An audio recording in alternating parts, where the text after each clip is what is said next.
Hello dear DCT aspirants, welcome to the PYQ series. 2026 ಎಕ್ಸಾಮ್ಸ್ಗೆ ನೀವು ತುಂಬಾ ಜನ ಸೀರಿಯಸ್ ಆಗಿ ಪ್ರಿಪೇರ್ ಆಗ್ತಿದ್ದೀರಾ. ಸೊ ನಿಮಗೆ ಗೊತ್ತಿರೋ ಹಾಗೆ PYQ ಸೀರೀಸ್ ಸ್ಟಾರ್ಟ್ ಮಾಡಿದೀವಿ. ಸೊ ಈ ಒಂದು ವಿಡಿಯೋದಲ್ಲಿ ನಿಮಗೆ ಸ್ಟ್ಯಾಟಿಸ್ಟಿಕ್ಸ್ ಅಂಡ್ ಅನಾಲಿಟಿಕ್ಸ್ ಚಾಪ್ಟರ್ ಏನಿದೆ, ಸೊ ಆ ಚಾಪ್ಟರ್ ನಲ್ಲಿ ಇರುವಂತಹ ಫಸ್ಟ್ ಚಾಪ್ಟರ್ ಯಾವ್ದಿದೆ, statistical data collection and types ಅಂತ. ಈ ಒಂದು ಚಾಪ್ಟರ್ ನಲ್ಲಿ ನಿಮ್ಗೆ 2023 ಇಂದ 2025 ಗೆ ಯಾವ್ಯಾವೆಲ್ಲ ಕ್ವಶನ್ಸ್ ಕೇಳಿದಾರೆ ಅಂತ ಈ ಒಂದು ವಿಡಿಯೋದಲ್ಲಿ ನೋಡ್ತಾ ಹೋಗೋಣ. ಸೊ ನೀವು ಏನಾದ್ರು ತುಂಬಾ ಚೆನ್ನಾಗಿ ಸ್ಕೋರ್ ಮಾಡಬೇಕು, ಒಂದ್ ಒಳ್ಳೆ ಟಾಪರ್ ಆಗ್ಬೇಕು ಅಂತ ಇದ್ರೆ ಡೆಫಿನೆಟ್ಲಿ ನೀವು PYQs ಬಗ್ಗೆ ಫೋಕಸ್ ಮಾಡ್ಲೇಬೇಕಾಗುತ್ತೆ. ಸೊ ನಿಮ್ಗೆ ಗೊತ್ತಾಗುತ್ತೆ ಯಾವ್ಯಾವೆಲ್ಲ ಕ್ವಶನ್ಸ್ ಬರುತ್ತೆ, ಯಾವ ಟಾಪಿಕ್ ಇಂದ ಫೋಕಸ್ ಮಾಡ್ತಿದ್ದಾನೆ ಅಂತ. ನೆಕ್ಸ್ಟ್ ಇಯರ್ ಗೆ you can predict the topics, ಅದಲ್ವಾ? So yes, coming to this video. So ಏನಪ್ಪಾ ಅಂತಂದ್ರೆ, before going to every PYQs ನಾನು ಮುಂಚೆದಾಗಿ ನಿಮ್ಗೆ ಸಿಲೆಬಸ್ ಬಗ್ಗೆ ಫೋಕಸ್ ಮಾಡ್ತೀನಿ. ಏನ್ ಸಿಲೆಬಸ್ ಪ್ರಿಸ್ಕ್ರೈಬ್ಡ್ ಇದೆ ಅದ್ರ ಬಗ್ಗೆ ನೋಡ್ತಾ ಹೋಗೋಣ. ಮೊದಲನೇದಾಗಿ ಈ ಚಾಪ್ಟರ್ ಏನಿದೆ, statistical data collection and types ಅಂತ, ಇದು 3 ಮಾರ್ಕ್ಸ್ ಬರುತ್ತೆ, 3 ಮಾರ್ಕ್ಸ್ ಬರುತ್ತೆ. ಸೊ ಇದರಲ್ಲಿ ನೋಡಿ, ಅಬ್ಸರ್ವ್ ಮಾಡ್ತಾ ಹೋದ್ರೆ ನಿಮ್ಗೆ ಒಂದು ಕ್ಲಾರಿಟಿ ಸಿಗುತ್ತೆ. ಇಲ್ಲಿ ನಿಮ್ಗೆ 3 ಟಾಪಿಕ್ ಕಾಣ್ತಾ ಇದೆ. ಸೊ 1.1, 1.2, 1.3 ಅಂತ ಫಸ್ಟ್ ಚಾಪ್ಟರ್ ಆಗಿರೋದ್ರಿಂದ ಇದರಲ್ಲಿ definition of data and classification ಅಂತ ಬರುತ್ತೆ. ಇಲ್ಲಿ ತುಂಬಾ ಟರ್ಮಿನಾಲಜೀಸ್ ಬರುತ್ತೆ.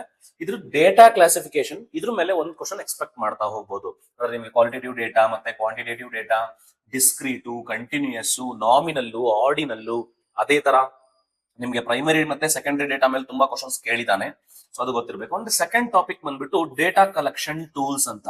ಯಾವ ಯಾವ ಟೂಲ್ಸ್ ನ ಯೂಸ್ ಮಾಡ್ಕೊಂಡು ನಾವು ಒಂದು ಡೇಟಾನ ಕಲೆಕ್ಟ್ ಮಾಡ್ತೀವಿ ಅನ್ನೋದ್ರ ಬಗ್ಗೆ ಇರುವಂತಹ ಇದಲ್ಲದೆ ಇನ್ನೂ ತುಂಬಾ ಡೇಟಾ ಕಲೆಕ್ಷನ್ ಟೂಲ್ಸ್ ಗಳಿದಾವೆ. ಬಟ್ ನಿಮ್ಮ ಸಿಲೆಬಸ್ ನಲ್ಲಿ ಕ್ವಶನ್ ಅಂತ ಇದೆ, ಸರ್ವೆ ಅಂತ ಇದೆ, ಇಂಟರ್ವ್ಯೂಸ್ ಅಂತ ಇದೆ, FGD ಅಂತ ಇದೆ. ಸೊ ಇಲ್ಲಿವರೆಗೂ ಕ್ವಶನ್ ಅಲ್ಲಿ 3 ಬಗ್ಗೆನೂ ಕ್ವಶನ್ ಕೇಳಿದ್ದಾರೆ. FGD ಬಗ್ಗೆ ಎಲ್ಲೂ ಕೇಳಿಲ್ಲ ಜಾಸ್ತಿ, ಬಟ್ ಕೇಳಿದ್ರು ಕೇಳ್ಬೋದು. ಅಂಡ್ ಥರ್ಡ್ ಟಾಪಿಕ್ ಇಂದ ನಿಮ್ಗೆ ಡೇಟಾ ಕ್ಲೀನಿಂಗ್ ಅಂತ ಇದೆ. ಇದ್ರ ಮೇಲೆ ಫೋಕಸ್, ಎವ್ರಿ ಇಯರ್ ಇದ್ರ ಮೇಲೆ ಕ್ವಶನ್ ಕೇಳಿದಾನೆ. ಡೇಟಾ ಕ್ಲೀನಿಂಗ್ ಅಂತ ತುಂಬಾ ಇಂಪಾರ್ಟೆಂಟ್. ಲೆಟ್ಸ್ ಮೂವ್, ಯಾವೆಲ್ಲ ಕ್ವಶನ್ ಕೇಳಿದಾರೆ ಅಂತ ನೋಡೋಣ.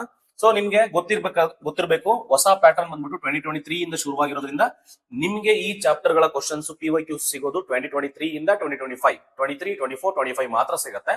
ಅಷ್ಟನ್ನ ಫೋಕಸ್ ಮಾಡ್ಬಿಡೋಣ. Okay, so coming to the first one. So this is the question asked in 2023. Okay, so ಇಲ್ಲೇ ಕ್ವಶನ್ ಕೇಳಿದಾನೆ ಅಂತಂದ್ರೆ, dash is an example of quantitative data ಅಂತ ಕೇಳಿದಾನೆ. ನೋಡಿ, ಈ ಕ್ವಾಂಟಿಟೇಟಿವ್ ಡೇಟಾ ಅಂತ ಅಂದ್ರೆ ವೆರಿ ಸಿಂಪಲ್. ಇದಕ್ಕೆ ಇನ್ನೊಂದು ಹೆಸರು ಬಂದ್ಬಿಟ್ಟು ನ್ಯೂಮರಿಕಲ್ ಡೇಟಾ ಅಂತ ಕರೀತಾರೆ. ಅಂದ್ರೆ the data which can be expressed as numerically expressible ಡೇಟಾನ ನಾವು ಕ್ವಾಂಟಿಟೇಟಿವ್ ಡೇಟಾ. ನೋಡಿ, ಇಲ್ಲಿ ಕೊಟ್ಟಿರೋ ಆಪ್ಷನ್ ಅಲ್ಲಿ ಯಾವ್ದನ್ನ ನಾವು ನಂಬರ್ ನಲ್ಲಿ ಎಕ್ಸ್ಪ್ರೆಸ್ ಮಾಡ್ತೀವಿ ಅಂತ, ವರ್ಡ್ಸ್ ಅಂತ ಬರೋದಿಲ್ಲ, ಓಕೆ, ಸಿಂಬಲ್ಸ್ ಅಂತ ಬರೋದಿಲ್ಲ, ಕಲರ್ ವರ್ಡ್ಸ್ ಅಲ್ಲಿ ಎಕ್ಸ್ಪ್ರೆಸ್ ಮಾಡಲ್ಲ, ವಾಲ್ಯೂಮ್ ಅಂತ ಇದೆಯಲ್ಲ. So this is a physical quantity which can be express through numbers. ಓಕೆನಾ? ಏರಿಯಾ ಇರ್ಬೋದು, ವಾಲ್ಯೂಮ್ ಇರ್ಬೋದು, ಡೆನ್ಸಿಟಿ ಇರ್ಬೋದು, ಇಂಥವನ್ನೆಲ್ಲ ಏನಂತ, many physical quantities, velocity, speed, ಇಂಥವನ್ನೆಲ್ಲ ಏನಂತ ಕರಿತೀವಿ ಅಂತಂದ್ರೆ ಕ್ವಾಂಟಿಟೇಟಿವ್ ಡೇಟಾ ಅಂತ ಕರಿತೀವಿ. ಸೊ ಇವೆಲ್ಲ ಏನು ಅಂತಂದ್ರೆ these are all called qualitative data ಅಂತ ಕರೀತಾರೆ. ಓಕೆ, ಸೊ ನಾನು ನಿಮ್ಗೆ ಹೇಳಿದೀನಿ ಕ್ವಾಲಿಟೇಟಿವ್ ಡೇಟಾ ಅಂತ ಕರೀತಾರೆ. ಒಂದು ಕ್ವಶನ್ ನ, ಒಂದು PYQs ನ ಅನಾಲಿಸಿಸ್ ಮಾಡ್ಬೇಕಾದ್ರೆ ಒಂದು ತಲೆಲಿರ್ಬೇಕು, ಒಂದು ಕ್ವಶನ್ಗೆ ಆನ್ಸರ್ ಮಾತ್ರ ಹುಡುಕ್ಬೇಡಿ, ರಿಮೈನಿಂಗ್ ಆಪ್ಷನ್ಸ್ ಯಾಕೆ ರಾಂಗ್ ಆಗ್ತವೆ ಅದ್ರನ್ನು ಫೋಕಸ್ ಮಾಡಿ. ಇದನ್ನ ರಿಯಲ್ ಅನಾಲಿಸಿಸ್ ಅಂತ ಕರೀತಾರೆ, ಅದಲ್ವಾ? ಸೊ ನೀವು ನೀಟಾಗಿ ಅಬ್ಸರ್ವೇಷನ್ ಮಾಡ್ಬೇಕಾಗತ್ತೆ ಯಾಕಲ್ಲ ಅಂತ. ಬಿಕಾಸ್ ನೆಕ್ಸ್ಟ್ ಇಯರ್ ನಲ್ಲಿ ನಿಮ್ಗೆ ಇದ್ರಲ್ಲೇ ಯಾವ್ದೋ ಒಂದು ಸರಿಯಾಗುವಂತಹ ಒಂದು ಆಪ್ಷನ್ ನ, ಒಂದು ಕ್ವಶನ್ ನ ಫ್ರೇಮ್ ಮಾಡ್ಬೋದು. ಹಂಗಾಗಿ ಕ್ವಾಲಿಟೇಟಿವ್ ಡೇಟಾ ಅಂತ ಕರೀತಾರೆ ಈ ಮೂರನ್ನು ಕೂಡ. ಅಥವಾ ಇದಕ್ಕೆ ಇನ್ನೊಂದು ಹೆಸರು ಬಂದ್ಬಿಟ್ಟು ಕ್ಯಾಟಗರಿಕಲ್ ಡೇಟಾ, ಕ್ಯಾಟಗರಿಕಲ್ ಡೇಟಾ ಅಂತ ಕೂಡ ನಾವು ಇಲ್ಲಿ ಕರಿತಾ ಹೋಗ್ತೀವಿ. ಸೊ ಇದಕ್ಕೆ ಕ್ವಾಂಟಿಟೇಟಿವ್ ಡೇಟಾ ಯಾವುದು ಅಂತ ಕೇಳಿದರೆ, ಸೊ ಅದಕ್ಕೆ ಆನ್ಸರ್ ಬಂದ್ಬಿಟ್ಟು ವಾಲ್ಯೂಮ್ ಅಂತ. ಸೊ ಕ್ಲಿಯರ್ ಆಯ್ತು ಅಂತ ಅನ್ಕೊಂತೀನಿ. ಸೊ ಮತ್ತೆ ಹೇಳ್ದಂಗೆ ನೋಡಿ, ಟೈಪ್ಸ್ ಇದ್ರ ಡೇಟಾ ಬಗ್ಗೆ ಒಂದು ಕ್ವಶನ್ ಆಯ್ತು. ನಾವು coming to data cleaning is a process of ಅಂತ ಕೇಳಿದ್ದಾರೆ. ಡೇಟಾ ಕ್ಲೀನಿಂಗ್ ಅನ್ನೋದು ಏನು ಅಂತ ಡೆಫಿನೇಷನ್ ಮೇಲೆ ಒಂದು ಕ್ವಶನ್ ಇದೆ. ಡೇಟಾ ಕ್ಲೀನಿಂಗ್ ಅಂದ್ರೆ ಏನು ಅಂತ ಅಂದ್ರೆ, ರಿಮೂವಿಂಗ್ ವೈರಸಸ್ ಅಂತ ಇದೆ. No, it is not that. Removing virus ಅಲ್ಲ, ಕರೆಕ್ಟ್ಲಿ ಫಾರ್ಮ್ಯಾಟಿಂಗ್ ಡೇಟಾ ಅಂತ ಇದೆ. This is correct. Removing duplicate data. Formatting ಅಂತಂದ್ರೆ ಫಾರ್ಮ್ಯಾಟ್ ಸರಿ ಇಲ್ಲ ಅಂತ ಅಂದ್ರೆ ಒಬ್ಬೊಬ್ರು ಒಂದೊಂದು ಫಾರ್ಮ್ಯಾಟ್, ಒಂದು ಸ್ಟ್ಯಾಂಡರ್ಡೈಸಿಂಗ್ ಫಾರ್ಮ್ಯಾಟ್ ಮಾಡ್ಬೇಕಾಗುತ್ತೆ ಡೇಟಾ ಕ್ಲೀನಿಂಗ್ ಮಾಡ್ಬೇಕಾದ್ರೆ. ಅಂದ್ರೆ before going to the process ಅಥವಾ ಅನಾಲಿಸಿಸ್ ನಾವು ಡೇಟಾ ಕ್ಲೀನ್ ಮಾಡ್ಬೇಕಾಗುತ್ತೆ. ಆ ಡೇಟಾ ಕ್ಲೀನಿಂಗ್ ಅಂತಂದ್ರೆ ಫಾರ್ಮ್ಯಾಟ್ ಕರೆಕ್ಟ್ ಆಗಿರ್ಬೇಕು. ನೋಡಿ, ಈಗ ಫಾರ್ಮ್ಯಾಟಿಂಗ್ ಅಂತಂದ್ರೆ ವೆರಿ ಸಿಂಪಲ್. ಈಗ ಒಬ್ಬೊಬ್ರು ಒಂದೊಂದರ ಡೇಟ್ ನ ಮಾಡಿರ್ತಾರೆ. ಈಗ ಸಪೋಸ್ ಏನಪ್ಪಾ ಅಂತಂದ್ರೆ, ಈಗ ನೋಡಿ, ಈಗ 10, 12, 2026 ಅಂತ ಇರುತ್ತೆ. ಇನ್ನೊಬ್ರು ಹಿಂಗ್ ಎಂಟ್ರಿ ಮಾಡಿರ್ತಾರೆ 10, 12, 2026 ಅಂತ. ಇದನ್ನ ಕಂಪ್ಯೂಟರ್ ಅರ್ಥ ಮಾಡ್ಕೊಳ್ಳೋದ, ಬೇರೆ ಬೇರೆ ಡೇಟಾ ಅಂದ್ಕೊಂಡ್ಬಿಡುತ್ತೆ. ಹಂಗಾಗಿ ಇದನ್ನ ಫಾರ್ಮ್ಯಾಟ್ ನ ಕರೆಕ್ಟ್ ಆಗಿ ಮಾಡ್ಬೇಕು. ಅದನ್ನ ಫಾರ್ಮ್ಯಾಟಿಂಗ್ ಅಂತ ಕರೀತಾರೆ. ಕರೆಕ್ಟ್ಲಿ ಫಾರ್ಮ್ಯಾಟಿಂಗ್ ಡೇಟಾ, ಇದನ್ನ ಒಂದೇ ತರ ಮಾಡ್ಬೇಕು, ಎಲ್ಲಾನು ಸೇಮ್ ಫಾರ್ಮ್ಯಾಟಿಂಗ್ ತಗೊಂಡ್ಬರ್ಬೇಕು. ಅದನ್ನ ಫಾರ್ಮ್ಯಾಟಿಂಗ್ ಅಂತ ಕರೀತಾರೆ. ಅದು ಕರೆಕ್ಟ್ಲಿ ಫಾರ್ಮ್ಯಾಟಿಂಗ್ ಡೇಟಾ ಅಂತಂದ್ರೆ ಇದು ಕರೆಕ್ಟ್ ಇದೆ. ಓಕೆನಾ. So this is also one step in the data cleaning. Removing duplicate data ಅಂತ ಇದೆ. Yes, this is also correct. Removing duplicate data ಅಂತ ಅಂದ್ರೆ ಸಪೋಸ್ ಯಾವುದೋ ಒಂದು ಎಂಟ್ರಿ ತುಂಬಾ ಕಡೆ ರಿಪೀಟ್ ಆಗಿದ್ರೆ ಅದನ್ನ you have to delete it. ಓಕೆನಾ, ಅದನ್ನ ರಿಮೂವ್ ಮಾಡ್ಬೇಕಾಗತ್ತೆ. ಇದು ಕೂಡ ಕರೆಕ್ಟ್ ಆಗುತ್ತೆ. ಪ್ರಾಪರ್ಲಿ ಫಾರ್ಮ್ಯಾಟಿಂಗ್ ಡೇಟಾ ನೋಡಿ, correctly formatting and properly formatting same meaning ಕೊಡುತ್ತೆ. ಇದು ಕೂಡ ಕರೆಕ್ಟ್ ಆಗುತ್ತೆ. ಸೊ ಈ ಕ್ವಶನ್ ಬಂದ್ಬಿಟ್ಟು ನಿಮ್ಗೆ ಗ್ರೇಸ್ ಇದೆ. ಓಕೆ, ನಿಮಗೆ ಗೊತ್ತಿದೆ, ಯಾಕಂದ್ರೆ ನಿಮ್ಮ DCT ಎಕ್ಸಾಮ್ ಅಲ್ಲಿ ಓನ್ಲಿ ಒನ್ ಕರೆಕ್ಟ್ ಆಪ್ಷನ್ ಮಾತ್ರ ಇರುತ್ತೆ, ಸಿಂಗಲ್ ಕರೆಕ್ಟ್ ಆಪ್ಷನ್ ಮಾತ್ರ. ಹಂಗಾಗಿ ಇದರಲ್ಲಿ ಮೂರೂ ಕರೆಕ್ಟ್ ಆಗೋದ್ರಿಂದ ಈ ಮೂರೂ ಕರೆಕ್ಟೇ. ಹಂಗಾಗಿ ನಿಮ್ಗೆ ಆನ್ಸರ್ ಏನು ಬಿನೂ ಆಗುತ್ತೆ, ಸಿನೂ ಆಗುತ್ತೆ, ಡಿನೂ ಆಗುತ್ತೆ. ಹಂಗಾಗಿ ನಿಮ್ಗೆ ಗ್ರೇಸ್ ಸಿಗುತ್ತೆ ಇದರಿಂದ. ಅರ್ಥದವಾ? Very good. ನೆಕ್ಸ್ಟ್ ಕ್ವಶನ್ ಹೋಗೋಣ. ಸೊ ನೀವು ಅರ್ಥ ಮಾಡ್ಕೋಬೇಕಷ್ಟೇ. So dash is not a data collection tool ಅಂತ ಇದೆ. ನೀವು ಸಿಲೆಬಸ್ ನೋಡಿದ್ರೆ ಗೊತ್ತಾಗುತ್ತೆ ಡೇಟಾ ಕಲೆಕ್ಷನ್ ಟೂಲ್ ಅಂದ್ರೆ ಯಾವ ವಿಧಾವೆ ಅಂತ. ನಮ್ಮ ಸಿಲೆಬಸ್ ಅಲ್ಲಿ ಇದ್ದಿದ್ದು ಯಾವ್ದು? FGD ಇತ್ತು, ಎಸ್ ಫೋಕಸ್ ಗ್ರೂಪ್ ಡಿಸ್ಕಷನ್ ಅಂತ ಇತ್ತು, ಸರ್ವೆ ಅಂತಾನು ಕೂಡ ಇತ್ತು, ಕ್ವಶನೇರ್ ಅಂತ ಕೂಡ ಇತ್ತು. ಇದು ವರ್ಡ್ ಅಂತ ಇದೆ.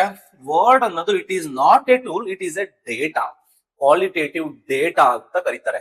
ಓಕೆನಾ. So these are all the data collection tools actually ಇವು. ಸೊ ಇದು ಬಂದ್ಬಿಟ್ಟು ಇಟ್ ಈಸ್ ಎ ಡೇಟಾ. ಓಕೆನಾ.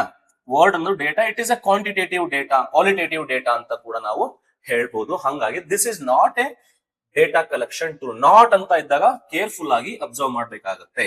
ಸೊ ಐ ಹೋಪ್ ಇದು ಕ್ಲಿಯರ್ ಆಯ್ತು ಅಂತ ಅನ್ಕೊಂತೀನಿ. ಸೊ ನೋಡಿ, ಪ್ರೀವಿಯಸ್ ಇಯರ್ ಕ್ವಶನ್ಸ್ ಸಾಲ್ವ್ ಮಾಡೋದ್ರಿಂದ ನಿಮ್ಗೆ the nature of the questions ನಿಮ್ಗೆ ಐಡಿಯಾ ಬರುತ್ತೆ.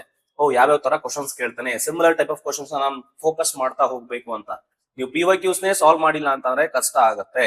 ಓಕೆ, ವಿಡಿಯೋಸ್ ಗಳನ್ನ ವಾಚ್ ಮಾಡಿ, ಯಾಕಂದ್ರೆ ಅದರಲ್ಲಿ ನಾನು ಇಷ್ಟೊಂದು ವಿಷಯಗಳನ್ನ ಕರೆಕ್ಟ್ ಆಗಿ ಹೇಳ್ಕೊಟ್ಟಿರ್ತೀನಿ, ಮತ್ತೆ ಟ್ರಿಕ್ಕಿ ಆಗಿ ಹೇಳ್ಕೊಟ್ಟಿರ್ತೀನಿ. ನೀವು ಹೆಂಗೆ ಕ್ವಶನ್ಸ್ ನ ಅನಾಲಿಸಿಸ್ ಮಾಡ್ಬೇಕು ಅನ್ನೋದು ನಿಮ್ಗೆ ಇದರಲ್ಲಿ ಗೊತ್ತಾಗ್ತಾ ಹೋಗುತ್ತೆ. Next now coming to 2024, which of the following is not essential? ನೋಡಿ, ನಾಟ್ ಅಂತ ಇದೆ. Not essential for good questionnaire. ಇದು ಡೇಟಾ ಕಲೆಕ್ಷನ್ ಟೂಲ್ ಮೇಲೆ ಇರುವಂತ ಕ್ವಶನ್. ಗುಡ್ ಕ್ವಶನೇರ್ ನ ಎಸೆನ್ಷಿಯಲ್ ಯಾವ್ದಲ್ಲ? ಕ್ಲಾಸ್ ನಲ್ಲಿ ಹೇಳಿರ್ತೀನಿ ಯಾವ್ದೆಲ್ಲ good question essential for good questionnaire ಅಂತ. ನೋಡಿ, ಲಾಜಿಕಲಿ ಅರೇಂಜ್ಡ್ ಇರಬೇಕು. Yes, of course logical arrangement ಇರಬೇಕು, ಅಥವಾ ಒಂದು ಸೀಕ್ವೆನ್ಷಿಯಲ್ ಫಾರ್ಮ್ಯಾಟ್ ನಲ್ಲಿ ಇರಬೇಕು. ಓಕೆನಾ, ದಿಸ್ ಈಸ್ ಎನ್ ಎಸೆನ್ಷಿಯಲ್ ಆಗುತ್ತೆ. Avoiding personal questions, of course personal questions ನ ನೀವು ಜಾಸ್ತಿ ಕೇಳಬಾರ್ದು while framing the questionnaire. Okay, limited number of questions, yes of course this is also an essential for good questionnaire. ಯಾಕಂತಂದ್ರೆ ನೀವು ತುಂಬಾ ಜಾಸ್ತಿ questions ಕೇಳ್ತಾ ಹೋದಂಗೆ, ಸೊ ಏನಿದೆ ನಮ್ಮ ಇನ್ಫಾರ್ಮೆಂಟ್ ಅವನು ಆನ್ಸರ್ ಮಾಡದೇ ಇರ್ಬೋದು, ರೆಸ್ಪಾಂಡೆಂಟ್ ಇನ್ಫಾರ್ಮೇಶನ್ ಕೊಡದೇನೆ ಇರ್ಬೋದು. ತುಂಬಾ ಕ್ವಶನ್ಸ್ ಗಳು ಇರಬಾರ್ದು. ನಿಮ್ಗೆ ಏನ್ ಇನ್ಫಾರ್ಮೇಶನ್ ಬೇಕು, ಡೇಟಾ ಬೇಕು, ಅದಕ್ಕೆ ತಕ್ಕನಂಗೆ ಡೈರೆಕ್ಟ್ ಕ್ವಶನ್ಸ್ ಗಳು ಇರ್ಬೇಕಾಗತ್ತೆ. ಹಾಗಾಗಿ this is essential for good questionnaire. ನೋಡಿ, ಇಲ್ಲೇನಿದೆ ಅನ್ಲಿಮಿಟೆಡ್ ನಂಬರ್ ಆಫ್ ಕ್ವಶನ್ಸ್ ಅಂತ ಇದೆ. This is not essential, because ಇದಕ್ಕೆ ಅಪೋಸಿಟ್ ಇದು. ದಿಸ್ ಇಸ್ ಎನ್ ಎಸೆನ್ಷಿಯಲ್ ಅಂತಂದ್ರೆ ದಿಸ್ ಇಸ್ ನಾಟ್ ಎಸೆನ್ಷಿಯಲ್ ಅಂತ ಅಪೋಸಿಟ್ ಆಗುತ್ತೆ. ಹಂಗಾಗಿ ಇದು ನಿಮ್ಮ ಆನ್ಸರ್ ಆಗುತ್ತೆ. So these are all essentials. ಓಕೆನಾ. These are all option A, B, C ಏನಿದೆ, these are all essentials, but this is not an essential. So option D is correct ಆಗುತ್ತೆ. Very simple ಇದೆ. Now which of the following is not benefit? Again ಕೇಳಿದ್ರೆ ನೋಡಿ, not ಅಂತಂದ್ರೆ ನೀವು ಉಲ್ಟಾ ಯೋಚನೆ ಮಾಡ್ಬೇಕು. Not the benefit of data cleaning ಅಂತ. ಬೆನಿಫಿಟ್ ಅಂತ ಅಂದ್ರೆ ನಿಮ್ಗೆ ಅಡ್ವಾಂಟೇಜ್. ಡೇಟಾ ಕ್ಲೀನಿಂಗ್ ಇಂದ ಏನೇನೆಲ್ಲ ಅಡ್ವಾಂಟೇಜಸ್ ಆಗುತ್ತೆ ಅನ್ನೋದನ್ನ ನೀವು ಯೋಚನೆ ಮಾಡ್ಬೇಕಾಗತ್ತೆ. ಇದು ನಿಮ್ಮ 2024 ನಲ್ಲಿ ಕೇಳಿರೋ ಕ್ವಶನ್. ನೋಡಿ, ಏನ್ ಕ್ವಶನ್ ಆಪ್ಷನ್ ಕೊಟ್ಟಿದ್ದಾನೆ. Removal of errors when multiple sources of data are at play ಅಂತ ಇದೆ. 100% ಕರೆಕ್ಟ್ ಆಗಿದೆ. ರಿಮೂವಲ್ ಆಫ್ ಎರರ್ಸ್ ನ ನೀವು, ಯಾಕಂದ್ರೆ ತುಂಬಾ ಡೇಟಾ ಅನ್ನ ಅಟ್ ಎ ಟೈಮ್ ನಾವು ಏನಾದ್ರೂ ಒಂದೇ ಸರಿ ನಾವು ಪ್ರಾಸೆಸ್ ಮಾಡ್ಬೇಕಾದ್ರೆ ಅಲ್ಲಿ ನಿಮ್ಗೆ ತುಂಬಾ ಎರರ್ಸ್ ಶುರುವಾಗುತ್ತೆ, ಡುಪ್ಲಿಕೇಶನ್ ಶುರುವಾಗುತ್ತೆ. ಇಂಥ ಟೈಮ್ ಅಲ್ಲಿ ನಿಮ್ಗೆ ಆ ಎರರ್ಸ್ ನ ರಿಮೂವ್ ಮಾಡ್ಬೇಕಾಗುತ್ತೆ. ಡೆಫಿನೆಟ್ಲಿ ಇದು ಕರೆಕ್ಟ್ ಆಗುತ್ತೆ. ಸೊ ದಿಸ್ ಈಸ್ ಒಂದು ಅಡ್ವಾಂಟೇಜ್ ಆಗುತ್ತೆ. ಇದು ನಿಮ್ಗೆ ಕರೆಕ್ಟ್ ಆಗುತ್ತೆ. Next Boost results and revenue ಅಂತ ಇದೆ. ಎಸ್, ಅಫ್ ಕೋರ್ಸ್ ನಾವು ಡೇಟಾ ಏನ್ ಕಲೆಕ್ಟ್ ಮಾಡಿದೀವಿ ಅದು ಕರೆಕ್ಟ್ಲಿ ಫಾರ್ಮ್ಯಾಟ್ ಇತ್ತು, ಏನು ಎರರ್ ಇಲ್ಲ ಅಂತ ಅಂದಾಗ ನೆಕ್ಸ್ಟ್ ಪ್ರಾಸೆಸಿಂಗ್ ಹೋಗುತ್ತೆ, ಮತ್ತೆ ಅನಾಲಿಸಿಸ್ ಮತ್ತೆ ಇಂಟರ್ಪ್ರಿಟೇಷನ್ ಹೋಗುತ್ತೆ. ಅಂತ ಟೈಮ್ ಅಲ್ಲಿ ನಿಮ್ಗೆ ಬೇಗ ಕೆಲಸ ಆಗುತ್ತೆ, ಬೇಗ ನಿಮ್ಗೆ ಒಂದೊಳ್ಳೆ ಪ್ರಾಫಿಟ್ ಬರೋ ತರ ಔಟ್ಕಮ್ಸ್ ಬರುತ್ತೆ. ಓಕೆನಾ. ಸೊ ಹಂಗಾಗಿ ಏನಿದೆ ಈ ಡೇಟಾ ಕ್ಲೀನಿಂಗ್ ಏನಿದೆ ಇದಕ್ಕೆ ಬೆನಿಫಿಟ್ ಆಗುತ್ತೆ. Boost results and revenue. So this is an advantage actually. ಓಕೆನಾ. ಸೊ ಇದು ಕೂಡ ನಿಮ್ಗೆ ಅಡ್ವಾಂಟೇಜ್ ಆಗುತ್ತೆ. Helps in faster decision making and more efficient business practice ಅಂತ ಇದೆ. ಡೆಫಿನೆಟ್ಲಿ ಫಾಸ್ಟರ್ ಮೇಕಿಂಗ್ ಡಿಸಿಷನ್ಸ್ ಅಂದ್ರೆ ನೀವು ಡಿಸಿಷನ್ಸ್ ನ ತಗೊಳ್ಳೋದಕ್ಕೆ ಫಾಸ್ಟ್ ಆಗಿ ನೀವು ಡಿಸಿಷನ್ಸ್ ತಗೋಬಹುದು. ಒಳ್ಳೆ ಡೇಟಾ ಇದ್ರೆ, ಡೇಟಾ ಕ್ಲೀನ್ ಇದ್ದು ಎಲ್ಲ ಫಾರ್ಮ್ಯಾಟ್ ಕರೆಕ್ಟ್ ಆಗಿತ್ತು, ಏನು ತಪ್ಪಿಲ್ಲ ಡೇಟಾದಲ್ಲಿ ಅಂತಂದ್ರೆ you can make decisions easily, fastly. ಹಂಗಾಗಿ ಈ ಥರ್ಡ್ ಪಾಯಿಂಟ್ ಕೂಡ ನಿಮ್ಗೆ ಕರೆಕ್ಟ್ ಆಗುತ್ತೆ. ನೋಡಿ, ಕನ್ಸ್ಯೂಮ್ಸ್ ಮೋರ್ ಟೈಮ್ ಅಂತ ಇದೆಯಲ್ಲ, ಇದು ನಿಮ್ಗೆ ಅಡ್ವಾಂಟೇಜ್ ಆಗಲ್ಲ. Yes, of course to data cleaning ಪ್ರಾಸೆಸ್ಗೆ it's consumes time, some time ಅಲ್ವಾ, ಆ ಟೈಮ್ ತಗೊಳುತ್ತಲ್ಲ, ಅದು ಅಡ್ವಾಂಟೇಜ್ ಆಗುತ್ತಾ? ಡೈರೆಕ್ಟ್ಲಿ ನಮ್ಗೆ ಡೇಟಾನ ಕರೆಕ್ಟ್ ಆಗಿ ಮೊದಲೇ ಕಲೆಕ್ಟ್ ಮಾಡಿದ್ರೆ ಏನು ರಾಂಗ್ ಇಲ್ಲ ಅಂತಂದ್ರೆ ಡೈರೆಕ್ಟ್ ಆಗಿ ನೀನ್ ಏನ್ ಮಾಡ್ಬೋದು, ನೀನು ಪ್ರೊಸೆಸಿಂಗ್ ಕಳಿಸ್ಬಿಡ್ಬೋದು. ಇಲ್ಲಿ ಪ್ರೊಸೆಸಿಂಗ್ ಕಳ್ಸಕ್ ಆಗಲ್ಲ. Before that we have to clean the data. Clean ಮಾಡೋದಕ್ಕೆ ಇಟ್ ಟೇಕ್ಸ್ ಟೈಮ್. ಓಕೆನಾ? That is not an advantage, it is a disadvantage ಆಗುತ್ತೆ. ಹಂಗಾಗಿ consumes more time is not the benefit. ಓಕೆನಾ? ಅದು ಬೆನಿಫಿಟ್ ಆಗಲ್ಲ, ಅದು ಡಿಸ್ಅಡ್ವಾಂಟೇಜ್ ಆಗುತ್ತೆ. ಇದೇನಿದು ಡಿಸ್ಅಡ್ವಾಂಟೇಜ್ ಆಗ್ಬಿಡುತ್ತೆ ಡೇಟಾ ಕ್ಲೀನಿಂಗ್ ಗೆ. ಓಕೆನಾ? ಡೇಟಾ ಕ್ಲೀನಿಂಗ್ ಒಂದು ಡಿಸ್ಅಡ್ವಾಂಟೇಜ್ ಇದು. ಇವೆಲ್ಲ these are all the advantages. ಅಲ್ಲಿ ನಾಟ್ ಕೇಳೋದನ್ನ you have to take option D ಆಗುತ್ತೆ. ನಮಸ್ಕಾರ. ನೆಕ್ಸ್ಟ್ ಕ್ವಶನ್ ಬಂದ್ಬಿಟ್ಟು which one of the following is not a type of interview ಅಂತ ಇದೆ. ಇಂಟರ್ವ್ಯೂ ಇಸ್ ಆಲ್ಸೋ ಏನಂತ ಹೇಳ್ತೀವಿ, ಡೇಟಾ ಕಲೆಕ್ಷನ್ ಟೂಲ್ ಅಂತ ಹೇಳ್ತೀವಿ. ನಾವು ಕ್ಲಾಸ್ ನಲ್ಲಿ ಹೇಳ್ಕೊಟ್ಟಿದೀನಿ ಟೈಪ್ಸ್ ಆಫ್ ಇಂಟರ್ವ್ಯೂ ನಲ್ಲಿ ಯಾವ್ದಾವ್ದು ಇರುತ್ತೆ ಅಂತ ಅಂದ್ರೆ ಸ್ಟ್ರಕ್ಚರ್ಡ್ ಇರುತ್ತೆ, ಅನ್ಸ್ಟ್ರಕ್ಚರ್ಡ್ ಇರುತ್ತೆ, ಮತ್ತೆ ಸೆಮಿ ಸ್ಟ್ರಕ್ಚರ್ಡ್ ಇರುತ್ತೆ. ಈ ಆಡಿಯೋ ರೆಕಾರ್ಡೆಡ್ ಅನ್ನೋದು ಕೂಡ ನಿಮ್ಗೆ it is not a type of. ನೋಡಿ, ನಾಟ್ ಅಂತ ತುಂಬಾ ಕಡೆ ಯೂಸ್ ಮಾಡ್ತಿದ್ದಾನೆ. ನಾಟ್ ಅನ್ನೋದು ಕೇರ್ಫುಲ್ ಆಗಿರಿ. ನಾಟ್ ಅನ್ನೋದನ್ನ ನೀವು ಕ್ವಶನ್ ಪೇಪರ್ ಅಲ್ಲಿ ಆನ್ಸರ್ ಮಾಡ್ಬೇಕಾದ್ರೆ ನಾಟ್ ಅನ್ನೋದ ಮಾರ್ಕ್ ಮಾಡಿ, ಅದು ರಿಮೈಂಡ್ ಆಗುತ್ತೆ ನಿಮ್ಗೆ ನಾಟ್ ಕೇಳ್ತಾ ಇರೋದು ಇಲ್ಲಿ ಅನ್ನೋದನ್ನ ಹೇಳುತ್ತೆ ನಿಮ್ಗೆ. ಓಕೆನಾ? ನಾಟ್ ಅಂತ ಅಂದ್ರೆ ಆಡಿಯೋ ರೆಕಾರ್ಡರ್ ಅಂತ ಏನಿದೆ, this is not a type of interview ಅಂತ ಹೇಳ್ತೀವಿ. So these are the types, unstructured, semi structured, structured ಅಂತ. ಸ್ಟ್ರಕ್ಚರ್ಡ್ ಅಂತ ಅಂದ್ರೆ ಸುಮ್ಮನೆ ಸ್ವಲ್ಪ ರೀಕಾಲ್ ಮಾಡೋಣ. ಸ್ಟ್ರಕ್ಚರ್ಡ್ ಇಂಟರ್ವ್ಯೂ ಅಂತ ಅಂದ್ರೆ ಅಲ್ಲಿ ನಂಬರ್ ಆಫ್ ಕ್ವಶನ್ಸ್, ಯಾವ್ಯಾವ ಕ್ವಶನ್ಸ್ ನ ಕೇಳಬೇಕು ಮತ್ತೆ ಯಾವ ಆರ್ಡರ್ ನಲ್ಲಿ ಕೇಳಬೇಕು ಕ್ವಶನ್ಸ್ ಗಳನ್ನ ಇಂಟರ್ವ್ಯೂ ಮಾಡ್ಬೇಕಾದ್ರೆ ಅನ್ನೋದು ಫಿಕ್ಸ್ ಆಗಿರುತ್ತೆ. ಅದನ್ನ ಸ್ಟ್ರಕ್ಚರ್ಡ್ ಅಂತ ಕರೀತಾರೆ. ನೆಕ್ಸ್ಟ್ ಸೆಮಿ ಸ್ಟ್ರಕ್ಚರ್ಡ್ ಅಂತ ಅಂದ್ರೆ ಇಲ್ಲಿ ಕ್ವಶನ್ಸ್ ಫಿಕ್ಸ್ ಇರಲ್ಲ, ಸ್ವಲ್ಪ ಕ್ವಶನ್ಸ್ ಫಿಕ್ಸ್ ಇರುತ್ತೆ, ಸ್ವಲ್ಪ ಕ್ವಶನ್ಸ್ ಫಿಕ್ಸ್ ಇರಲ್ಲ, ಆರ್ಡರ್ ಏನಿರಲ್ಲ, ಡೈರೆಕ್ಟ್ ಆಗಿ ಅಂದ್ರೆ ನಿಮ್ಗೆ ಅಲ್ಲೇನು ಸಿಚುವೇಶನ್ ಬರುತ್ತೆ ಅದಕ್ಕೆ ತಕ್ಕನಂಗೆ ಕ್ವಶನ್ಸ್ ನ ಎಕ್ಸ್ಟ್ರಾ ಕ್ವಶನ್ಸ್ ಗಳನ್ನು ಫ್ರೇಮ್ ಮಾಡಿರ್ತೀವಿ. ಅದು ಸೆಮಿ ಸ್ಟ್ರಕ್ಚರ್ಡ್. ಸೆಮಿ ಸ್ಟ್ರಕ್ಚರ್ಡ್ ಅಂತ ಅಂದ್ರೆ some of the questions are fixed ಇರ್ತವೆ, ಅದ್ರ ಜೊತೆಗೆ ಸಮ್ ಎಕ್ಸ್ಟ್ರಾ ಕ್ವಶನ್ಸ್ ಕೂಡ ನೀನು ಕೇಳಬಹುದು. ಸೊ ಇದನ್ನ ಸೆಮಿ ಸ್ಟ್ರಕ್ಚರ್ಡ್ ಅಂತ ಕರೀತಾರೆ. ಅನ್ಸ್ಟ್ರಕ್ಚರ್ಡ್ ಅಂತ ಅಂದ್ರೆ ಸಿಂಪ್ಲಿ ಅನ್ಸ್ಟ್ರಕ್ಚರ್ಡ್ ಅಂತ ಅಂದ್ರೆ ಇಲ್ಲಿ ಯಾವುದೇ ಕ್ವಶನ್ಸ್ ಮತ್ತೆ ಆರ್ಡರ್ ಫಿಕ್ಸ್ ಆಗಿರೋದಿಲ್ಲ. ಆ ಟೈಮ್ ಅಲ್ಲಿ ಏನ್ ಇಂಟರ್ವ್ಯೂ ನಲ್ಲಿ ಮಾಡ್ಬೇಕಾದ್ರೆ ಯಾವ ಕ್ವಶನ್ಸ್ ಬೇಕಾದ್ರೂ ಕೇಳಬಹುದು. It depends on the situation. ಹಂಗಾಗಿ ಇದನ್ನ ಅನ್ಸ್ಟ್ರಕ್ಚರ್ಡ್ ಅಂತ ಕರೀತಾರೆ. These are all the types and audio recorder is not a type of interview. Yes. So next question, ಇದು ಕೂಡ 2024 ಅಲ್ಲಿ ಕೇಳೋ question. Dash is an example of, ನೋಡಿ, ಕ್ವಾಲಿಟೇಟಿವ್ ಡೇಟಾ. ಕ್ವಾಲಿಟೇಟಿವ್ ಡೇಟಾ ಅಂದ್ರೆ ಏನು? ಕ್ಯಾಟಗರಿಕಲ್ ಡೇಟಾ. ಕ್ಯಾಟಗರಿಕಲ್ ಡೇಟಾ ಅಂತ ಕರಿತೇವೆ. ಕ್ಯಾಟಗರಿಕಲ್ ಡೇಟಾ ಅಂತ ಅಂದ್ರೆ ನಾನ್ ನ್ಯೂಮರಿಕಲ್ ಅಂತ, ನಂಬರ್ ನಲ್ಲಿ ಎಕ್ಸ್ಪ್ರೆಸ್ ಮಾಡಕ್ ಆಗದೆ ಇರುವಂತದ್ದು ಯಾವುದು ಅಂತ.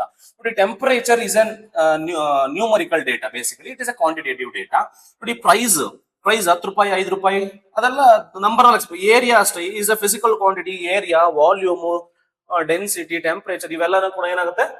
ಕ್ವಾಂಟಿಟೇಟಿವ್ ಡೇಟಾ ಆಗುತ್ತೆ. ಎಬಿಲಿಟಿ ಆಫ್ ದಿ ಸ್ಟೂಡೆಂಟ್ಸ್, ಅವ್ನಿಗೆ ಎಷ್ಟು ಸಾಮರ್ಥ್ಯ ಇದೆ ಅನ್ನೋದು. ಜಾಸ್ತಿ ಸಾಮರ್ಥ್ಯ ಇದೆಯಪ್ಪ, ಕಡಿಮೆ ಸಾಮರ್ಥ್ಯ ಇದೆಯಪ್ಪ ಅಂತ ಹೇಳ್ತೀವಿ.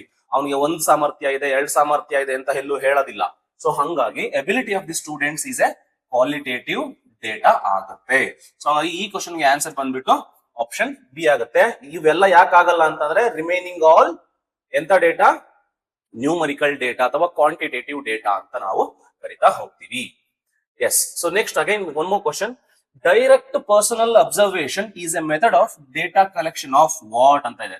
ನೋಡಿ, ಡೈರೆಕ್ಟ್ ಪರ್ಸನಲ್ ಅಬ್ಸರ್ವೇಷನ್ ಅಂತ ಇದೆ ಕ್ವಶನ್ ಅಲ್ಲಿ. It is a method of what ಅಂತ. ಎಂತ ಡೇಟಾ ಕಲೆಕ್ಟ್ ಮಾಡೋದಿಕ್ಕೆ ಈ ಇದನ್ನ ಯೂಸ್ ಮಾಡ್ತೀವಿ ಡೈರೆಕ್ಟ್ ಪರ್ಸನಲ್ ಅಬ್ಸರ್ವೇಷನ್ ಅಲ್ಲಿ ಅಂತ ಅಂದ್ರೆ ಡೆಫಿನೆಟ್ಲಿ ಪ್ರೈಮರಿ ಡೇಟಾನ ಯೂಸ್ ಮಾಡೋದಿಕ್ಕೆ, ಪ್ರೈಮರಿ ಡೇಟಾನ ಕಲೆಕ್ಟ್ ಮಾಡೋದಿಕ್ಕೆ ಡೈರೆಕ್ಟ್ ಪರ್ಸನಲ್ ಅಬ್ಸರ್ವೇಷನ್ ಮಾಡ್ತೀವಿ. ಓಕೆನಾ? ಸೊ ಇದು ಸಿಂಪಲ್ ಇರುವಂತಹ ಕ್ವಶನ್. ಸೆಕೆಂಡರಿ ಡೇಟಾ ಬರೋದಿಲ್ಲ. ಪ್ರೈಮರಿ ಡೇಟಾ ಅಂತ ಅಂದ್ರೆ ಫಸ್ಟ್ ಹ್ಯಾಂಡ್ ಡೇಟಾ ಅಥವಾ ಫಸ್ಟ್ ಟೈಮ್ ಕಲೆಕ್ಟ್ ಮಾಡೋದು. ಡೈರೆಕ್ಟ್ ಆಗಿ ನೀನೇ ಹೋಗಿ ಪರ್ಸನಲ್ ಅಬ್ಸರ್ವೇಷನ್ ಮಾಡ್ತಾ ಇದೆ, ಯಾವ್ದೋ ಒಂದು ಆಕ್ಟಿವಿಟಿ ಇರ್ಬೋದು, ಯಾವ್ದೋ ಒಬ್ಬ ಪರ್ಸನ್ ಏನದು ಮೂವ್ಮೆಂಟ್ ನ ಇರ್ಬೋದು ಮಾಡ್ತಾ ಇದೆಯಾ ಅಂತಂದ್ರೆ definitely that is A primary data. ಅಂದ್ರೆ ನೀವು ಡೈರೆಕ್ಟ್ ಆಗಿ ಕಲೆಕ್ಟ್ ಮಾಡ್ತಾ ಇದೆಯಾ. So that is what first hand data ಅಂತ ಕರಿತೀವಿ. ಮಿಕ್ಸ್ಡ್ ಡೇಟಾ ಅಂತ ಬರೋದಿಲ್ಲ, ಅನ್ಪಬ್ಲಿಷ್ಡ್ ಡೇಟಾ ಅಂತ ಬರೋದಿಲ್ಲ. ಓಕೆನಾ? So unpublished data is a type of secondary data ಅಂತ ಹೇಳಿ. ಸೆಕೆಂಡರಿ ಡೇಟಾದಲ್ಲಿ ಪಬ್ಲಿಷ್ಡ್ ಮತ್ತೆ ಅನ್ಪಬ್ಲಿಷ್ಡ್ ಅಂತ ಬರುತ್ತೆ. ಅದನ್ನ ನೋಡ್ಕೊಳ್ಳಿ, ಕ್ಲಾಸ್ ಅಲ್ಲಿ ಹೇಳಿರ್ತೀವಿ. That is the thing. So next ಇದು ಕೂಡ ನಿಮ್ಮ 2024 ಎಕ್ಸಾಮ್ ಅಲ್ಲಿ ಕೇಳಿದ್ರೆ data collection for the first time is called. ಇವಾಗ ಇನ್ನೂ ಹೇಳಿದೀನಿ, ಫಸ್ಟ್ ಟೈಮ್ ಡೇಟಾ ಕಲೆಕ್ಟ್ ಮಾಡಿದ್ರೆ ಅದನ್ನ ಏನಂತ ಕರೀತಾರೆ ಅಂತ. ಫಸ್ಟ್ ಟೈಮ್ ಅಂತ ಅಂದ್ರೆ ಪ್ರೈಮರಿ ಡೇಟಾ ಅಂತ ಕರೀತಾರೆ ಅಷ್ಟೇ. It is A primary data. Secondary data ಬರಲ್ಲ, ಪಬ್ಲಿಷ್ಡ್ ಡೇಟಾ ಬರಲ್ಲ. ಯಾಕಂದ್ರೆ ಪಬ್ಲಿಷ್ಡ್ ಡೇಟಾ ಮತ್ತೆ ಈ ಸೆಕೆಂಡರಿ ಡೇಟಾದ ಒಂದು ಟೈಪ್ ಇದು, ಪಬ್ಲಿಷ್ಡ್ ಮತ್ತೆ ಅನ್ಪಬ್ಲಿಷ್ಡ್ ಅಂತ ಮಿಕ್ಸ್ಡ್ ಅಂತ ಕೊಟ್ಟಿದ್ದಾರೆ ನೋಡಿ. ಸೇಮ್ ಕ್ವಶನ್ಸ್ ಈ ಪ್ರೀವಿಯಸ್ ಕ್ವಶನ್ ಇದು ಕೂಡ 2024 ನಲ್ಲಿ ಕೇಳೋದು. ಆಪ್ಷನ್ಸ್ ಎಲ್ಲ ಸಿಮಿಲರ್ ಆಗಿದೆ, ಚೂರ್ ಡಿಫರೆನ್ಸ್ ಇದೆ ಅಷ್ಟೇ. ಮಿಕ್ಸ್ಡ್ ಡೇಟಾ ಅಂತ ಇಲ್ಲೂ ಇತ್ತು, ಅಲ್ಲೂ ಇತ್ತು, ಅದರ ಡೇಟಾ ಏನಿಲ್ಲ. ಸೊ ಈಗ ಹಿಂಗೆ ಅಂತ ಹೇಳ್ಬೋದು ನಾವು ಪ್ರೈಮರಿ ಡೇಟಾ. ಫಸ್ಟ್ ಟೈಮ್ ಅಂತ ಕೇಳಿದಾನೆ ಅಂತ ಅಂದ್ರೆ ಪ್ರೈಮರಿ ಡೇಟಾ ಅಂತ ಹೇಳಿ ಅಷ್ಟೇ. The process of data cleaning is ಅಂತ ಇದೆ. ಮತ್ತೆ ನೋಡಿ ಡೇಟಾ ಕ್ಲೀನಿಂಗ್ ಬಗ್ಗೆ ಎಷ್ಟು ಕ್ವಶನ್ಸ್ ನೋಡಿದ್ರಿ ನೀವು. So this is the question asked in 2024 again. 2024 ನಲ್ಲಿ ಸ್ವಲ್ಪ ಜಾಸ್ತಿ ಕ್ವಶನ್ ಕೇಳಿದ್ದ ಈ ಚಾಪ್ಟರ್ ನಲ್ಲಿ. ಸೊ ಅದನ್ನ ನೀವು ನೋಡ್ಕೊಂತ ಹೋಗಿ. So the process of data cleaning ಅಂದ್ರೆ ಏನು? ರಿಮೂವಿಂಗ್ ಆಫ್ ವೈರಸ್ ಯಾಕೆ ಬರುತ್ತೆ ಇಲ್ಲಿ, ಇದು ಬರೋದಿಲ್ಲ. ಮತ್ತೆ ಡಿಡುಪ್ಲಿಕೇಶನ್ ಅಂತ ಅಂದ್ರೆ ನೋಡಿ, ಡಿಡುಪ್ಲಿಕೇಶನ್ ಅಂತ ಅಂದ್ರೆ ಇದ್ರ ಮೀನಿಂಗ್ ಬಂದ್ಬಿಟ್ಟು ರಿಮೂವಿಂಗ್ ಡುಪ್ಲಿಕೇಟ್ ಡೇಟಾ ಅಂತ. ರಿಮೂವಿಂಗ್ ಡುಪ್ಲಿಕೇಟ್ ಡೇಟಾನ ಈ ತರ ಕರೀತಾರೆ, ಡಿಡುಪ್ಲಿಕೇಶನ್ ಅಂತ. ರಿಮೂವಿಂಗ್ ಡುಪ್ಲಿಕೇಟ್ ಡೇಟಾನ ರಿಮೂವ್ ಮಾಡ್ತೀವಲ್ಲ ಡೇಟಾ ಕ್ಲೀನಿಂಗ್ ಅಲ್ಲಿ. ಎಸ್ ಅಫ್ ಕೋರ್ಸ್, ಅದನ್ನ ನಾವೆಂತ ಕರಿತೀವಿ ಅಂದ್ರೆ ಡಿಡುಪ್ಲಿಕೇಶನ್ ಅಂತ ಕರಿತೀವಿ. Yes, this is correct. ಸರ್ವೇನಾ ಡೇಟಾ ಕ್ಲೀನಿಂಗ್ ಅನ್ನೋದು ಒಂದು ಸರ್ವೇನಾ? No, it is not survey. Survey ಅನ್ನೋದು it is basically what? This is basically a data collection tool ಅಲ್ವಾ? Survey is a data collection tool. Google form is also data collection tool ಬರುತ್ತೆ. This is also one of the type of survey. ಓಕೆನಾ? ಅದು questionnaire ಕೂಡ ಆಗುತ್ತೆ Google form ಅನ್ನೋದು. ಹಂಗಾಗಿ ಇವೆಲ್ಲ data collection tools ಆಗುತ್ತೆ. ಇದೇನ್ ರಿಮೂವಿಂಗ್ ವೈರಸ್ ಅನ್ನೋದು ಇಟ್ ಇಸ್ ಮೀನಿಂಗ್ಲೆಸ್. ವೈರಸ್ ನ ರಿಮೂವ್ ಮಾಡೋಂತ ಆತರ ಬರೋದಿಲ್ಲ. ಡಿಡುಪ್ಲಿಕೇಶನ್ ಅಂತಂದ್ರೆ ರಿಮೂವಿಂಗ್ ಡುಪ್ಲಿಕೇಟ್ ಡೇಟಾ ಅಂತ. ಸೊ ಕರೆಕ್ಟ್ ಆಪ್ಷನ್ ಯಾವ್ದಪ್ಪ ಅಂತಂದ್ರೆ ಆಪ್ಷನ್ ಬಿ ಆಗುತ್ತೆ. ಏನ್ ಕ್ವಶನ್ ಕೊಟ್ಟಿದ್ದಾರೆ, ರಿಮೈನಿಂಗ್ ಆಪ್ಷನ್ಸ್ ಏನೇನ್ ಹೇಳ್ತಿದಾವೆ ಇದ್ರ ಬಗ್ಗೆ ನೀವು ಗೊತ್ತಿರ್ಲಿ. ಸೊ ಹಾಗಾಗಿ ಇದಕ್ಕೆ ಕ್ವಶನ್ ಆನ್ಸರ್ ಬಂದ್ಬಿಟ್ಟು ಡಿಡುಪ್ಲಿಕೇಶನ್ ಆಗುತ್ತೆ. ಸೊ ನೆನ್ಪಿಟ್ಕೊಳ್ಳಿ ವರ್ಡ್ ಡಿಡುಪ್ಲಿಕೇಶನ್, ರಿಮೂವಿಂಗ್ ಡುಪ್ಲಿಕೇಟ್ ಡೇಟಾನ ಹಿಂಗ್ ಕರೀತಾರೆ. ಓಕೆ. ಸೊ ಅಂಡ್ ನಿಮ್ಗೆಲ್ಲ ಗೊತ್ತಿದೆ, ನಮ್ಮ ಅಕಾಡೆಮಿ ಕಡೆಯಿಂದ ನಿಮ್ಗೆ ಹೊಸ ಬ್ಯಾಚ್ ಸ್ಟಾರ್ಟ್ ಆಗ್ತಾ ಇದೆ. ನಿಮ್ಗೆ ಕ್ರಾಶ್ ಕೋರ್ಸು ನಿಮ್ಗೆ ಸ್ವಲ್ಪ ದಿವಸದಲ್ಲೇ ಸ್ಟಾರ್ಟ್ ಆಗುತ್ತೆ. ರಿಜಿಸ್ಟ್ರೇಷನ್ ಸ್ಟಾರ್ಟ್ ಆಗಿದೆ. ಸೊ ಲಿಮಿಟೆಡ್ ಸೀಟ್ಸ್, ನಾವು ತುಂಬಾ ಜನ ಇದನ್ನ ಮಾಡಲ್ಲ. ನಿಮ್ಗೆ ಎಲ್ಲಾ 24 ಚಾಪ್ಟರ್ಗಳು from all the 5 subject in detail ಆಗಿ ಕವರ್ ಮಾಡ್ಕೊಡ್ತೀವಿ ವಿತ್ ಇನ್ 2.5 ಮಂತ್ಸ್ ಅಲ್ಲಿ. ಸೊ ಯಾರಾದ್ರೂ ಇಂಟ್ರೆಸ್ಟ್ ಇತ್ತು ಅಂತಾರೆ ಡೆಫಿನೆಟ್ಲಿ ನೀವು ಈ ನಂಬರ್ಸ್ಗೆ ಕಾಂಟ್ಯಾಕ್ಟ್ ಮಾಡಿ ಎನ್ರೋಲ್ ಮಾಡ್ಕೊಳ್ಳಿ ನಿಮ್ ನೇಮ್ಸ್ ನ. ಸೊ ನಿಮ್ಗೆ ಈಸಿಯಾಗಿ ಮಿನಿಮಮ್ ಅಂತಂದ್ರೂ 80+ ಎಂತ ದೊಡ್ಡನು ಕೂಡ 80+ ಸ್ಕೋರ್ ಮಾಡ್ಬೋದು. ಅಷ್ಟು ತರ ನಾವು ಈಸಿಯಾಗಿ ಹೇಳ್ಕೊಡ್ತೀನಿ. ಸೊ ಇಂಟ್ರೆಸ್ಟೆಡ್ ನೀವು ಕಾಂಟ್ಯಾಕ್ಟ್ ಮಾಡಿ. ಫಾಸ್ಟ್ ಟ್ರ್ಯಾಕ್ ಬ್ಯಾಚ್ ಅಂತ ಸ್ಟಾರ್ಟ್ ಆಗಿದೆ. ಓಕೆ, ಜಾಸ್ತಿ ಪ್ರಮೋಷನ್ ಮಾಡಲ್ಲ ನಾನು, ಆದ್ರೂ ಗೊತ್ತಿರ್ಲಿ. ಓಕೆನಾ? ಎಸ್, ನಿಮ್ಗೆ ಯಾರಾದ್ರೂ ವಿಡಿಯೋ ನೋಡ್ತಾ ಇದ್ರೆ, ವಿಡಿಯೋ ಇಷ್ಟ ಆಯ್ತು ಅಂತಂದ್ರೆ, ಅಥವಾ ನಿಮ್ ಫ್ರೆಂಡ್ಸ್ ಯಾರಾದ್ರೂ ಜಾಯ್ನ್ ಆಗ್ತೀವಿ ಅಂತಂದ್ರೆ ಸ್ವಲ್ಪ ಫೀಸ್ ಕನ್ಸೆಷನ್ ಕೂಡ ಕೊಡ್ತಿದ್ದೀನಿ. ಸೊ ನೀವು ಕಾಂಟ್ಯಾಕ್ಟ್ ಮಾಡಿ. ಡೆಫಿನೆಟ್ಲಿ ನಾವು ಓದೋ ಮಕ್ಕಳಿಗೆ definitely will support you. Okay. So the data extracted, ಇದು 2025 ನಲ್ಲಿ ಕೇಳಿರೋ ಕ್ವಶನ್. ಇದು 2025 ನಲ್ಲಿ ಕೇಳಿರುವಂತ question. The data extracted from Google forms has the file extension ಅಂತ ಇದೆ. ನೋಡಿ, ಗೂಗಲ್ ಫಾರ್ಮ್ ಅನ್ನೋದು ಏನ್ ಆಕ್ಚುಲಿ, ನೀವು ಒಂದು ಕ್ವಶನ್ಗೆ ಸುಮ್ಮನೆ ಆನ್ಸರ್ ನ ಮಾರ್ಕ್ ಮಾಡಿದ್ರೆ ಆಗಲ್ಲ ಅಣ್ಣ. ಆ ಕ್ವಶನ್ಗೆ ಕಂಪ್ಲೀಟ್ ಅನಾಲಿಸಿಸ್ ಮಾಡಬೇಕು. ಅದನ್ನ ಅನಾಲಿಸಿಸ್ ಮಾಡಿದಾಗ ಅದ್ರ ಮೇಲೆ ಎಷ್ಟೊಂದು ಕ್ವಶನ್ಸ್ ನೆಕ್ಸ್ಟ್ ಇಯರ್ ಅಲ್ಲಿ ಫ್ರೇಮ್ ಆಗುತ್ತೆ. ಅದನ್ನ ನೀವು ಆನ್ಸರ್ ಮಾಡಕ್ಕೆ ಕೆಪಬಲ್ ಆಗ್ತೀರಾ. ನೋಡಿ, ಗೂಗಲ್ ಫಾರ್ಮ್ ಅನ್ನೋದು ಏನಂತ ಹೇಳ್ಕೊಟ್ಟೆ, it is a form of survey ಅಥವಾ ಕ್ವಶನ್ ಏರ್ ಅಂತ ಹೇಳ್ಬೋದು. This is a data collection tool. DCT ಅಂತ ಸುಮ್ಮನೆ ಬರೀತ್, ನಾನು ಉದ್ದಕ್ಕೆ ಬರೆಯೋದು ಬೇಡ ಅಂತ. It is a data collection tool. Okay, ಆಯ್ತು. ಡೇಟಾ ಕಲೆಕ್ಟ್, ಗೂಗಲ್ ಫಾರ್ಮ್ ಬಗ್ಗೆ ಎಲ್ಲ ಗೊತ್ತಿದೆ. ನಾವೇ ಎಷ್ಟು ಸಲ ನಿಮಗೆ ಗೂಗಲ್ ಫಾರ್ಮ್ ಫಿಲ್ ಮಾಡಿ, ನಿಮ್ಮ ಅಡ್ರೆಸ್ ನ ಫಿಲ್ ಮಾಡಿ ಅಂತ ಹಾಕಿರ್ತೀವಿ. ನಿಮ್ ಕಾಲೇಜ್ ಯಾವ್ದು ಅಂತ ಹಾಕಿರ್ತೀವಲ್ವಾ, that is what data collection tool ಅಂತ. ಈಗ ಅದನ್ನ ನೀವು ಡೌನ್ಲೋಡ್ ಮಾಡಿದ್ರೆ ಅದಕ್ಕೆ ಫೈಲ್ ಎಕ್ಸ್ಟೆನ್ಷನ್, ಪ್ರತಿಯೊಂದು ಡಾಕ್ಯುಮೆಂಟ್ಗೂ ಕೂಡ ಒಂದೊಂದು ಫೈಲ್ ಎಕ್ಸ್ಟೆನ್ಷನ್ ಇರುತ್ತಲ್ವಾ. ಸೊ ಇದ್ರದ್ದು ಗೂಗಲ್ ಫಾರ್ಮ್ ಫೈಲ್ ಎಕ್ಸ್ಟೆನ್ಷನ್ ಏನಿರುತ್ತೆ ಅಂತ ನೋಡಿ. ಇದನ್ನೆಲ್ಲ ಯಾವ ಸಿಲೆಬಸ್ ನಲ್ಲೂ ಹೇಳ್ಕೊಡೋದಿಲ್ಲ. ಓಕೆ, ಇದನ್ನ ನೀವೇ ಅರ್ಥ ಮಾಡ್ಕೋಬೇಕು. These are all the general. So okay, ಇದನ್ನ ಅರ್ಥ ಮಾಡ್ಕೋಬೇಕು ನೀವು. ಸೊ ಇದಕ್ಕೆ ಗೂಗಲ್ ಫಾರ್ಮ್ ಗೆ ಫೈಲ್ ಎಕ್ಸ್ಟೆನ್ಷನ್ ಬಂದ್ಬಿಟ್ಟು .csv ಅಂತ. ಬೇಕಾದ್ರೆ ನೀವೇ ಒಂದು ಗೂಗಲ್ ಫಾರ್ಮ್ ನ ಕ್ರಿಯೇಟ್ ಮಾಡಿ ಒಂದು ಫೈಲ್ ನ ಡೌನ್ಲೋಡ್ ಮಾಡ್ಕೊಳ್ಳಿ. ಅಂದ್ರೆ ನಿಮ್ಮ ರೆಸ್ಪಾನ್ಸಸ್ ಏನಿರುತ್ತೆ, ಈಗ ನಾನೇ ಒಂದು ಗೂಗಲ್ ಫಾರ್ಮ್ ನ ಕ್ರಿಯೇಟ್ ಮಾಡ್ತೀನಿ ಅಂತ ಇಟ್ಕೊಳ್ಳಿ. ಕ್ರಿಯೇಟ್ ಮಾಡ್ಬಿಟ್ಟು ನಾನು ಎಲ್ರಿಗೂ ಕಳಿಸ್ಬಿಡ್ತೀನಿ. ಎಲ್ರಿಗೂ ಕಳಿಸ್ತೀವಿ. ನೀವು ಡೇಟಾನ ಎಂಟ್ರಿ ಮಾಡ್ತೀರಾ, ಸೆಂಡ್ ಮಾಡ್ತೀರಾ, ಸಬ್ಮಿಟ್ ಮಾಡ್ತೀರಾ. ಸಬ್ಮಿಟ್ ಮಾಡಿದಾದ್ಮೇಲೆ ನನ್ಗೆ ಎಲ್ಲಾ ರೆಸ್ಪಾನ್ಸಸ್ ಬಂದಿರುತ್ತೆ. ನೀವೇನ್ ಫಿಲ್ ಮಾಡಿರ್ತೀರ ಡೇಟಾ ಅದ್ರದ್ದು. ಅದನ್ನ ನಾನು ಫ್ರಮ್ ದಿ ಗೂಗಲ್ ನಾನು ಡೌನ್ಲೋಡ್ ಮಾಡಿದೆ ಅಂತ ಅಂದ್ರೆ ಅದು .csv ತರ ಸೇವ್ ಆಗುತ್ತೆ. ಈಗ ನಿಮ್ಗೆ PDF ಹೆಂಗ್ ಸೇವ್ ಆಗುತ್ತೆ ಹೇಳಿ, .pdf ಅಂತ ಸೇವ್ ಆಗುತ್ತಲ್ವಾ, ಅದೇ ತರ ಇಲ್ಲಿ .csv ತರ ಫೈಲ್ ಸೇವ್ ಆಗುತ್ತೆ. Okay, and will see remaining options ಎಲ್ಲ ಏನೇನು ಹೇಳುತ್ತೆ ಅಂತ ನೋಡ್ತಾ ಹೋಗೋಣ. ನೋಡು, .coc ಅನ್ನೋದು ಇದು MS ವರ್ಡ್ ಗೆ. ಓಕೆನಾ, MS ವರ್ಡ್ ಏನಿದೆ ಇದ್ರದ್ದು ಓಲ್ಡ್ ವರ್ಷನ್. ಇವಾಗ ಈ ತರ ಇಲ್ಲ, ಹಳೆ ವರ್ಷನ್ ನಿಮ್ಗೆ MS .doc ಅಂತ ಈ ತರ ಫೈಲ್ ಎಕ್ಸ್ಟೆನ್ಷನ್ ಇತ್ತು ವರ್ಡ್ ಡಾಕ್ಯುಮೆಂಟ್ ಗೆ. ವರ್ಡ್ ಡಾಕ್ಯುಮೆಂಟ್ ಗೊತ್ತಲ್ವಾ ನಿಮ್ಗೆ. ಸೊ ಏನಾದ್ರು ಡಾಕ್ಯುಮೆಂಟ್ ಏನಾದ್ರು ಮಾಡೋದಕ್ಕೆ ಯೂಸ್ ಮಾಡುವಂತದ್ದು. ಇದು ಕೂಡ .docx ಅಂತ ಏನ್ ಯೂಸ್ ಮಾಡ್ತೀವಿ, ಇದು ಕೂಡ MS word. MS word new version ಇದು. ಇವಾಗ ನೀವು ಯಾವುದೇ ಒಂದು ವರ್ಡ್ ಫೈಲ್ ನ MS ವರ್ಡ್ ಫೈಲ್ ನ ನೀವು ಕ್ರಿಯೇಟ್ ಮಾಡಿ ಅದನ್ನ ಡೌನ್ಲೋಡ್ ಮಾಡಿದ್ರೆ ಅದು ಈ ಫೈಲ್ ಎಕ್ಸ್ಟೆನ್ಷನ್ ತರ ಸೇವ್ ಆಗುತ್ತೆ. ನಿಮ್ಗೆ ಏನೋ ನೇಮ್ ಕೊಟ್ಟಿರ್ತೀರಾ, ಓಕೆನಾ. ಸೊ ನಾನು ಡಾಟ್, ಓಕೆನಾ, ನಾನು ಅಂತ ಕನ್ನಡದಲ್ಲಿ ಮಾಡಕ್ಕಾಗಲ್ಲ, ಸುಮ್ಮನೆ ನಿಮ್ಗೆ ಅರ್ಥ ಮಾಡಿಸ್ತೀನಿ. ಏನೋ ಒಂದು, ಓಕೆ. ಸೊ ರಮೇಶ್ ಅಂತ ಯಾವ್ದೋ ಒಂದು ಫೈಲ್ ಕ್ರಿಯೇಟ್ ಮಾಡ್ತೀರಾ, .docx ಅಂತ ಬಂದಿರುತ್ತೆ ವರ್ಡ್ ಫೈಲ್ ಆದ್ರೆ, ಓಕೆನಾ. ಅದ್ರದ್ದು ಫೈಲ್ ಎಕ್ಸ್ಟೆನ್ಷನ್ ಅಂದ್ರೆ .doc ಅನ್ನೋದು ಓಲ್ಡ್ ವರ್ಷನ್, ಇದು ಹೊಸ version. .csv use for Google form, ನೆನಪಲ್ಲಿ ಗೂಗಲ್ ಫಾರ್ಮ್ ಗೆ .csv ಅಂತ ಯೂಸ್ ಮಾಡ್ತೀವಿ. ಅಂಡ್ .xlsx ಅಂತ ಅಂದ್ರೆ ಇದು ಬಂದ್ಬಿಟ್ಟು ನಿಮ್ಗೆ MS ಎಕ್ಸೆಲ್ ಇದೆಯಲ್ಲ, MS ಎಕ್ಸೆಲ್ ಯೂಸ್ ಮಾಡುವಂತಹ ಒಂದು ಫೈಲ್ ಎಕ್ಸ್ಟೆನ್ಷನ್ .xlx. ಅದೇ ತರ ನಿಮ್ಗೆ ಪೈಥಾನ್ ಕೇಳಿದ್ದ ಕೂಡ, ಓಕೆನಾ. ಸೊ ಪೈಥಾನ್ ಗೆ ಫೈಲ್ ಎಕ್ಸ್ಟೆನ್ಷನ್ ಏನು ಹೇಳು, .py ಅಂತ ಹೇಳ್ತಾ ಹೋಗ್ತೀವಿ. ಅರ್ಥ ಆಯ್ತಂತ ಅನ್ಕೊಂತೀನಿ. ಅದೇ ತರ ನಿಮ್ಗೆ ಎಷ್ಟೊಂದು ಫೈಲ್ ಎಕ್ಸ್ಟೆನ್ಷನ್ಗಳು ಬರ್ತವೆ, ಅದನ್ನ ನೀವು ನೋಡ್ಕೊಂತ ಹೋಗಿ. ಎಕ್ಸೆಲ್ದು ನಿಮ್ಗೆ ಕ್ವಶನ್ ಕೇಳ್ಬೋದು. ನೆಕ್ಸ್ಟ್ ಇದರಲ್ಲಿ ನಿಮ್ಗೆ ಸ್ಟಾಟಿಸ್ಟಿಕ್ಸ್ ಅಲ್ಲಿ ಎಕ್ಸೆಲ್ ಬಗ್ಗೆ ಜಾಸ್ತಿ ಕೇಳ್ತಾನೆ, ನೆನಪಿದ್ಯಾ? ಎಕ್ಸೆಲ್ದು ಫಾರ್ಮುಲಾ ಏನು, ಎಕ್ಸೆಲ್ದು ಇದ್ರ ಬಗ್ಗೆ ಎಲ್ಲ ಕೇಳ್ತಾನೆ. ನೆಕ್ಸ್ಟ್ ಇಯರ್ ಕ್ವಶನ್ ಅಲ್ಲಿ ಕೇಳ್ಬೋದು, which is the file extension for MS Excel ಅಂತ ಕೊಟ್ಬಿಟ್ಟು 4 ಆಪ್ಷನ್ ಕೊಡ್ಬೋದು. ಅವಾಗ ಇದು ಕರೆಕ್ಟ್ ಆಗುತ್ತೆ, ಅದಲ್ವಾ? ನೀವು ರಾಂಗ್ ಆಪ್ಷನ್ ಏನಿದೆ ಅದ್ರ ಬಗ್ಗೆನೂ ನೀವು ಫೋಕಸ್ ಮಾಡ್ಬೇಕಂತಮ್ಮ. ಇಲ್ಲ ಅಂತಂದ್ರೆ ಕಷ್ಟ ಆಗ್ಬಿಡುತ್ತೆ. ಬರೀ ರೈಟ್ ಆಪ್ಷನ್ ಟಿಕ್ ಹಾಕೊಂಡು ಹೋದ್ರೆ 3 ನಾಮ ಇಕ್ಕೊಬೇಕಾಗತ್ತೆ. ಯೋಚನೆ ಮಾಡು. Next, this also again one more question, DCT 2025 ಅಲ್ಲಿ ಡೇಟಾ ಕ್ಲೀನಿಂಗ್ ರೆಫರ್ಸ್ ಟು ಅಂತ ಇದೆ. Data cleaning refers to, again data cleaning. You seen many questions from data cleaning. Focus on data cleaning, okay. So ನಮ್ಮ book ಅಲ್ಲಿ ಇದೆ, check ಮಾಡಿ, ಇನ್ detail ಆಗಿ ನಿಮ್ಗೆ ಅರ್ಥ ಆಗೋ ತರನೇ ಕೊಟ್ಟಿರ್ತೀನಿ. ಡೇಟಾ ಕ್ಲೀನಿಂಗ್ ರೆಫರ್ಸ್ ಟು ಏನು ಅಂತ ಇದೆ. ಸೊ ಆಪ್ಷನ್ ಎ ನಲ್ಲಿ ಮಾಡಿಫೈಯಿಂಗ್ ದ ಗ್ಯಾದರ್ಡ್ ಡೇಟಾ ಅಂತ ಇದೆ. So this is also correct, ಓಕೆನಾ.